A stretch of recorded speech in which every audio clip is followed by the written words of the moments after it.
ഞങ്ങളുടെ ഒരു സന്തോഷം കണ്ടപ്പോഴേ മനസ്സിലായില്ല എന്തോ കാര്യമായിട്ട് നടന്നിട്ടുണ്ടെന്ന്. അതെ, കിട്ടിയിട്ടുണ്ട് ഗൈസ്, കുഴിമന്തി കിട്ടി ഞങ്ങൾക്ക്. ഞങ്ങളുടെ ബെസ്റ്റ് ഫ്രണ്ടായ, ഞാൻ നേരത്തെ വീഡിയോസിലൊക്കെ പറഞ്ഞിട്ടുണ്ട്, അഞ്ചു കുഞ്ചു, അവളുടെ 10ാമത്തെ വെഡ്ഡിങ് ആനിവേഴ്സറിയാണ്. അപ്പോൾ അവരും മക്കളും ചേട്ടനും ഒക്കെ ആയിട്ട് ഞങ്ങളെ പരിപോഷിപ്പിക്കാമെന്ന് പറഞ്ഞു, അവരുടെ 10ാമത്തെ വെഡ്ഡിങ് ആനിവേഴ്സറി. അങ്ങനെ ഞങ്ങളെ കൊണ്ടുവന്ന് മന്തിയൊക്കെ മേടിച്ചു തരാമെന്ന് പറഞ്ഞു. നല്ല സ്നേഹമുള്ളവളാണ് അവൾ.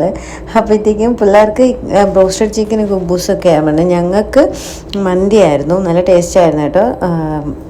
അപ്പം ആക്ച്വലി ഫുഡ് നേരത്തെ വന്നതൊന്നുമല്ല, ഫുഡ് ഒരുപാട് ലേറ്റായി.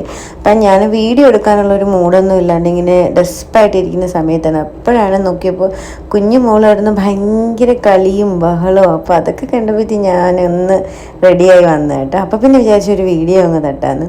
അപ്പം അവളെ ഇങ്ങനെ കളിപ്പിക്കുവാണ്. അപ്പം നോക്കിയപ്പോൾ എനിക്ക് മനസ്സിലായി, മറ്റേ കരിങ്കാളിയല്ലേ ആ സാധനമാണ് അഞ്ചു വിട്ട് പഠിപ്പിക്കുന്നതെന്ന്. ലാസ്റ്റ് ഒരു സാധനം കിട്ടി കേട്ടോ അതിൻ്റെ.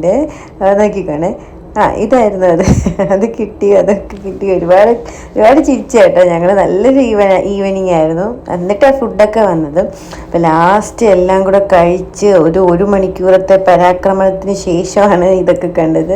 ആ ഒരു പൊടിയും വാരി കഴിച്ചിട്ട് അവിടെ ഇരിക്കുവാണ്. അപ്പം അഞ്ചു പറഞ്ഞു ഈ ഒരു ലെമൺ ജ്യൂസോടുകൂടി 10ാമത്തെ വെഡ്ഡിങ് ആനിവേഴ്സറി തീർന്നിട്ടുണ്ടെന്ന്. പിന്നെ കുറേ ഫോട്ടോസൊക്കെ എടുത്തു ഞങ്ങൾ. അപ്പം അത്രയും ഉണ്ടായിരുന്നല്ലോ അന്നത്തെ ഈവനിങ്. ബൈ.